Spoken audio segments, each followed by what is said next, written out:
sunat qobliyah ba'diyah, sholat sunat tahajud, sholat sunat witir, sholat sunat duha, sholat idul fitri, sholat idul adha, sholat tahajud, sholat hajat, sholat taubat, ya, sholat apa namanya, banyak ya, Sholat tasbih. sholat tasbih, banyak itu kalau kita mau ya. Dan biasanya hidup kita jadi tenang.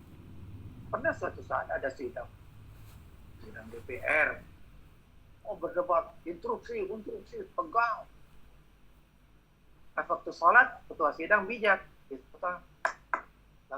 mari kita skor dulu sidang kita ini, karena waktu sholat sudah masuk, kita sholat dulu.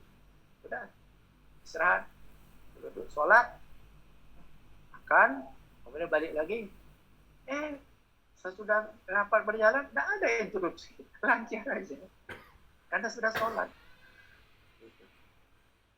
Kemudian berikut ini adalah langkah atau cara-cara atau langkah agar sholat kita khusyuk. Penting. Karena khusyuk ya, ini syarat sahnya sholat. Ya. Itu dalam Al-Quran surah Al-Baqarah ayat 45 Allah berfirman, A'udzubillahi minasyaitonir rajim. Bismillahirrahmanirrahim. Wasta'inu bis-sabri was-shalah wa innaha lakabiratun illa 'alal khashiyin. Wasta'inu bis-sabri was-shalah. Minta tolonglah kalian kepada Allah dengan sabar dan salat. Sesungguhnya wa innaha lakabiratun, sesungguhnya salat itu berat. Berat. Illa 'alal khashiyin, kecuali bagi orang yang hatinya khusyuk, itu ringan. Jadi khusyuk ini kata kunci untuk mengerjakan sholat dengan enak, dengan tenang, dengan tenang. Bagaimana cara supaya kita khusyuk? Ini banyak caranya. Kemudian dalam surah lain, ya,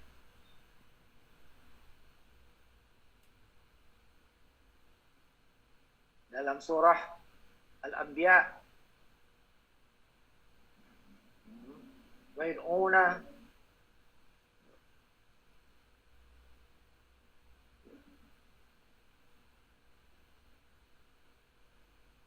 وَيَدْعُونَنَا رَغَبًا وَرَهَبًا وَكَانُوا لَنَا خَاشِعِينَ.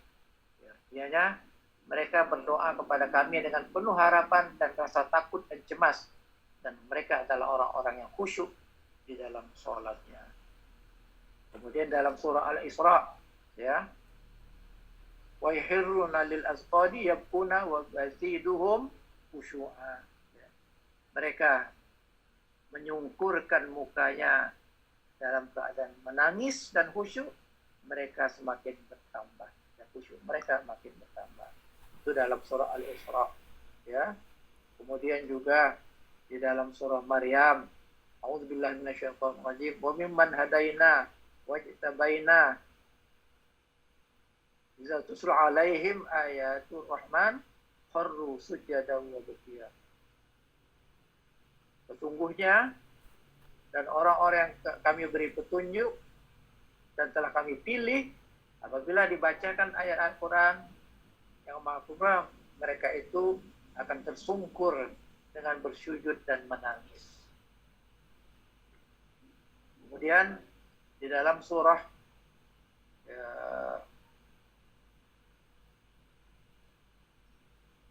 berikutnya, Inna dina yuksha'una rabbahum bil ghaibi lahum maghfiratun wa ajrun kabir.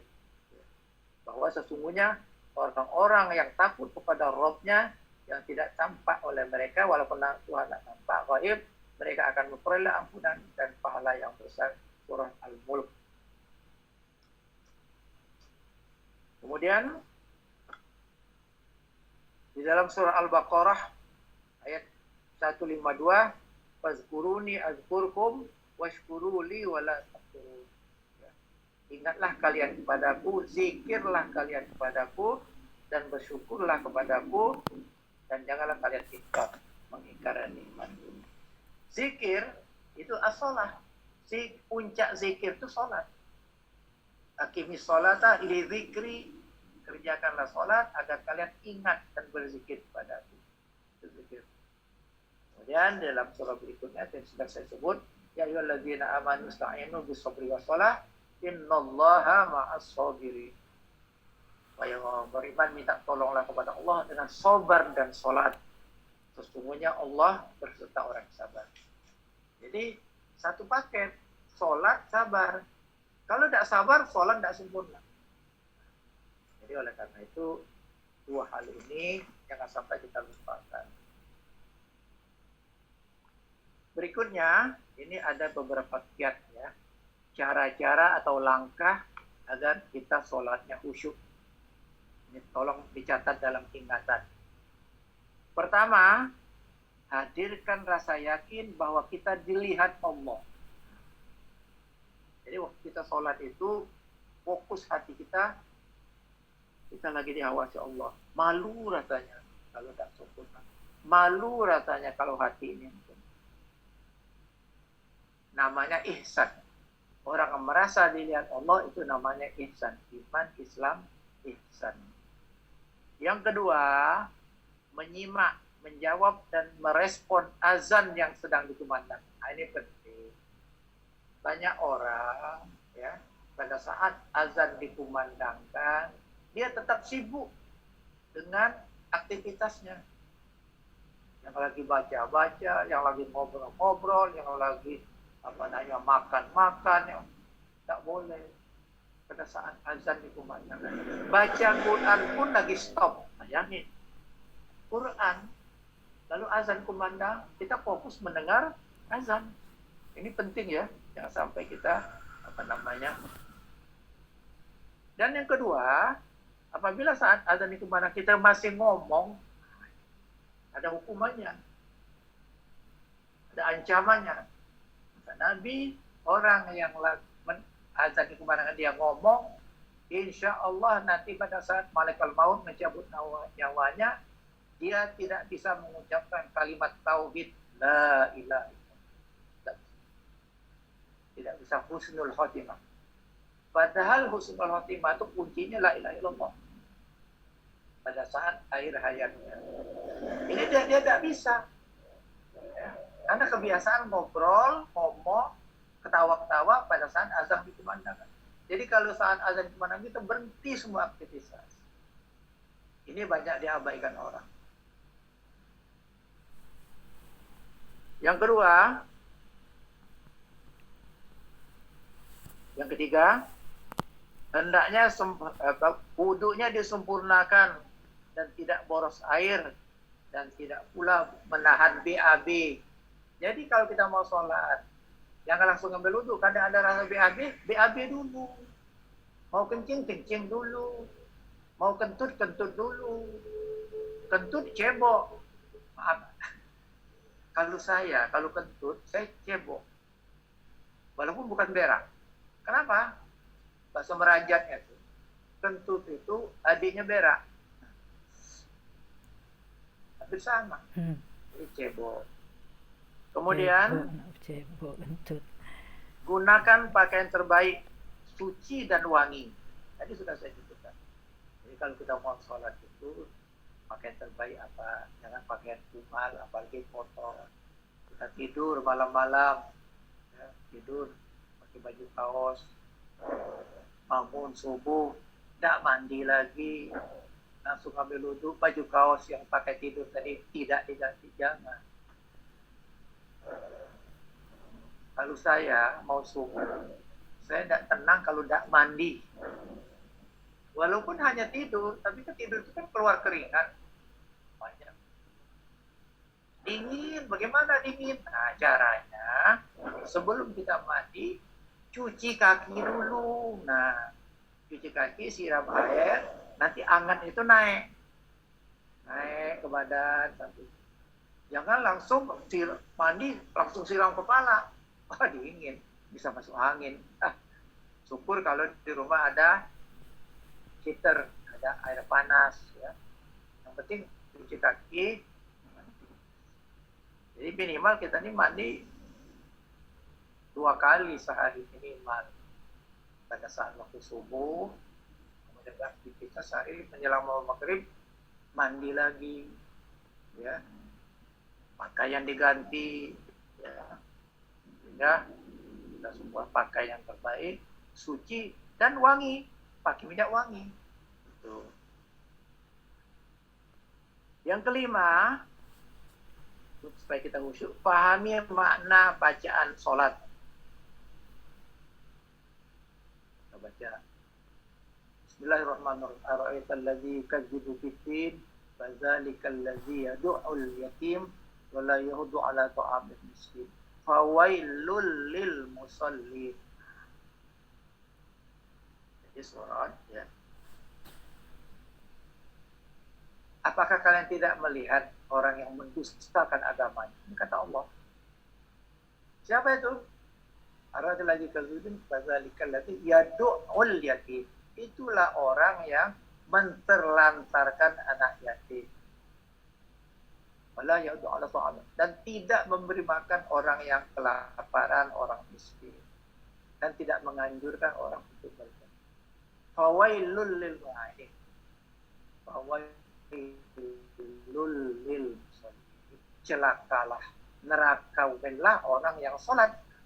Aneh, kita sholat malah dikutuk Allah yang sholat. Kenapa? Allazina hum sholatihim sahun. Yaitu orang yang sholat tapi lalai dalam sholatnya, tidak ingat kepada Allah, tidak zikrullah kepada Allah, padahal dia sholat tapi nerawang. Para ulama mengatakan kalau kita lagi sholat supaya khusyuk, di samping bersih, wudhu sempurna, maka bayangkan, ini ada salah satu ulama mengatakan, bayangkan di hadapan kita itu Ka'bah. Kalau belum pernah naik haji umrah, minimal lihat Ka'bah di televisi kan. Bayangkan kita berhadapan di hadapan Ka'bah. Di belakang kita malaikat maut yang siap untuk cabut nyawa kita. Ya. Sebelah kanan, ya, sodakoh kita. Sebelah kiri, infak kita. Ya. Bayangkan kita dikepung, ya. Dibayangkan bahwa kita lagi berhadapan sama Allah. Allah melihat hati kita. Sehingga dengan demikian kita baca sholat itu adalah dalam keadaan menghadap Allah. Begitu ingat pada yang lain, langsung kan fokus mata kita ke tempat sujud. Jangan oleh kiri kanan. Ya. Kemudian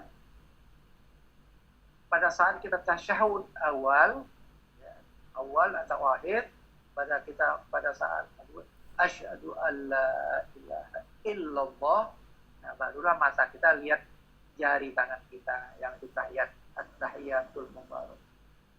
Asyhadu alla ilaha illallah. Kita lihat. Selebih itu tidak boleh oleh kiri kanan. Dan ini juga tidak kalah pentingnya, ya. Anggaplah sholat saya ini sholat terakhir. Sudah itu saya dipanggil Allah. Bayangkan, ya. Kalau sholat terakhir kita serius, sungguh-sungguh. Yang kedua, yang ketiga, usahakan pandangan fokus ke tempat sujud. Dan jangan lupa sesudah sholat bersedekah. Itu Syekh Ali Jabir banyak sekali menganjurkan kita dibiasakan setiap hari sedekah subuh. Sesudah sholat subuh kita sedekah. Bisa uang, bisa benda, bisa makanan, silakan apa aja. Yang jelas kita niatkan sedekah. Walaupun hanya Rp2.000, Rp5.000, Rp10.000. Kalau tidak di masjid, celek di masjid, ya kita kantongi, nanti kita sediakan untuk fakir miskin atau kita sumbangkan untuk bencana alam dan sebagainya. Ini dibayar kontan oleh Allah. Ya.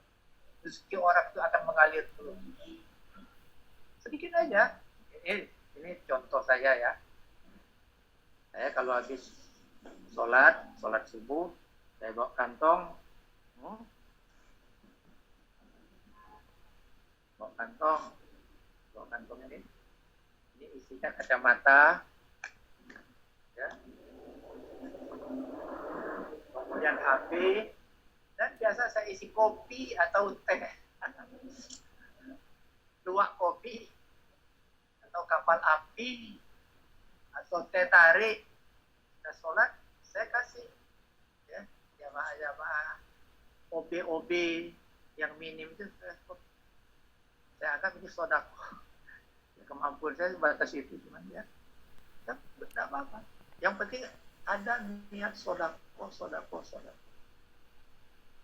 Nah, oleh karena itu, mudah-mudahan ini akan banyak membantu kita di dalam melaksanakan memkhusyukkan sholat kita. Yang terakhir,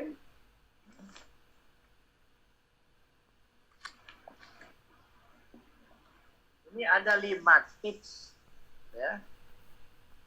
5 tips anti malas untuk mengerjakan sholat 5 waktu tepat waktu. Ini ada tips. Dengar Pak. Pertama, biasakanlah sholat berjamaah di masjid bagi pria.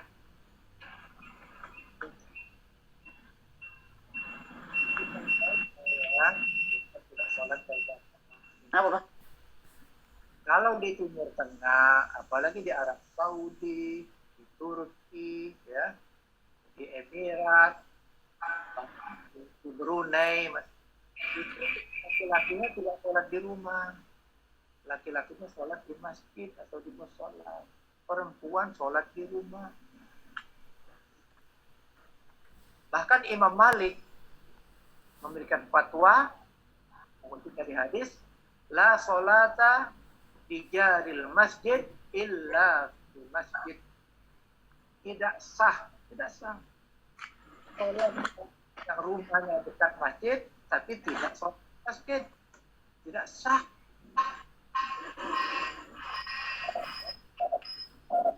Oleh karena itu hati-hati kita, ya, supaya laki-laki dan orang Arab sholatnya di masjid, tidak ada mereka sholat di rumah. Kalau mereka lagi di pasar, ya, di Jeddah, ya, di mall, itu tidak ada masjid. Begitu azan kumandang, mereka stop, pasang kita kata sholat berjamaah, tetap sholat berjamaah. Pernah pengalaman,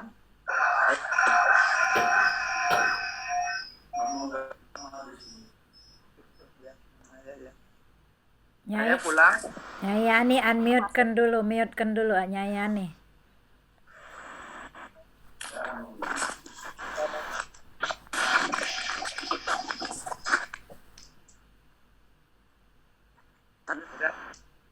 Lanjutkan, ya. Jadi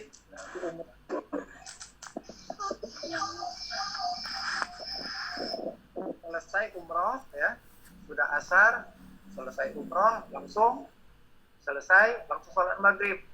Karena saya lagi musafir dari Jeddah ke Mekah, saya langsung jamak sholat maghrib dan isya, mumpung lagi Masjidil Haram. Sudah itu saya pulang. Di tengah jalan dari Mekah ke Jeddah berkumandang azan. Kita berhenti dulu, ya. Sekaligus, ya, bukan berhenti mau azan, mau minum di restoran, ya. Pas azan berkumandang, kita yang tukang yang restoran tuh, dia pamit keluar mau sholat. Tidak lama kemudian ada razia Satpol PP kalau di situ namanya kontrol. Dilihatnya kami dalam restoran, sholat, baru keluar sholat. Langsung, Fen, mana KTP? Langsung minta KTP. Teman-teman, KTP biasa kan? Saya kena diplomat, KTP saya KTP diplomat. Diplomat tak boleh diganggu. Saya tunjukkan. kenapa makan orang lagi sholat? Kita jelaskan, kami dari Mekah, kami musafir, kami sudah sholat jamak di Masjidil Haram. Baru dia ngerti. Kalau enggak kita ditahan. Sampai begitu perkara sholat.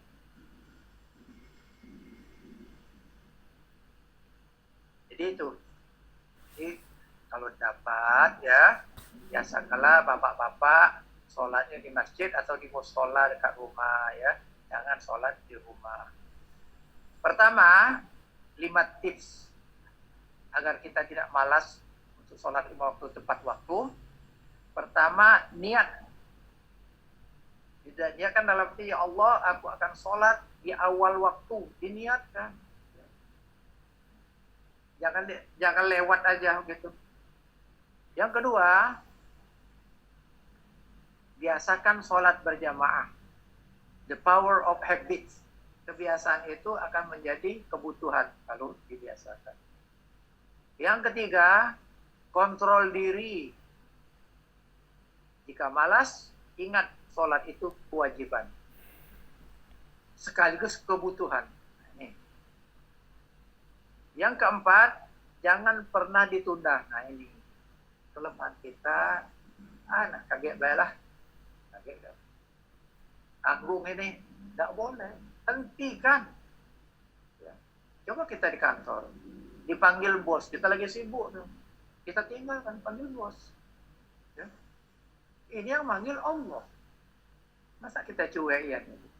Hayya 'alas shalah. Cuek aja kita. Itu bahasa Omar namanya keterlaluan. Sudah dipanggil, atau cuek aja. Kemudian jangan pernah ditunda. 5, komitmen terhadap diri sendiri. Ini saya harus komit, harus konsisten. Ini perintah Allah dan ini kewajiban pribadi, personal dan komunal terhadap Allah. Saya diberi hidup 24 jam sehari. Masa untuk sholat 5 kali 5 menit 20 menit setengah jam tidak kita lakukan? Padahal nikmat Allah tidak habis. Coba kita sholat itu 1 karena perintah.